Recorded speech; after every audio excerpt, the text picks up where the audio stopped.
Hello, আসসালামু আলাইকুম viewers. আজকে আমি বাসায় বানাবো ডাল পুরি। তো প্রথমে আমি দিয়ে দিলাম ময়দা, তারপর দিয়ে দিলাম লবণ, লবণের পর দিলাম একটু চিনি, চিনি দিয়ে মেখে নিলাম। তো মেখে নেওয়ার পর আমি এখন দিব সয়াবিন তেল। তো আপনারা সয়াবিন তেলটা একটু পরিমাণ মতো নেবেন, পরিমাণ মতো নিয়ে একটু পানি দিয়ে নেবেন।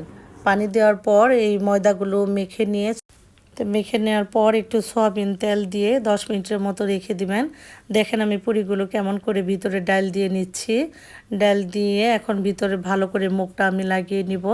লাগানোর পর এখন পুরিগুলো হালকা করে বেলে নিব। সবগুলো পুরি আমি এইভাবে বানিয়ে নিব।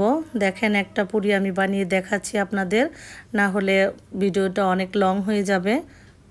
তো যারা যারা আমার মতো এই ডাল পুরি বানাতে চান, তো যারা যারা আমার এই বাসায় ডাল পুরি বানাতে চান তারা আমাকে এই রেসিপিটা ফলো করবেন। তারপর দিয়ে দিলাম আমি গরম হওয়ার জন্য কড়াই তুলে দিলাম, তারপর তেল দিলাম। তেল দেওয়ার পরে দেখেন আমি পুরিগুলো কেমন ডুবন্ত তেলে ভেজে নিচ্ছি। এক এক করে ভেজে নেওয়ার পর আমি এখন সুন্দর করে তেল ছেঁকে নেওয়ার পর প্লেটে তুলে নিব। তারপর আরেকটা পুরি আমি দিয়ে দিলাম। দেখেন পুরিগুলো কত সুন্দর ফুলে গেছে।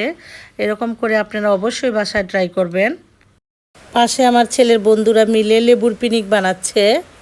বন্ধুরা এখন দেখেন সব কিছু রেডি হয়ে গেছে। তো পুরিগুলো আপনাদের কাছে কেমন লাগলো জানাবেন। ধন্যবাদ সবাইকে।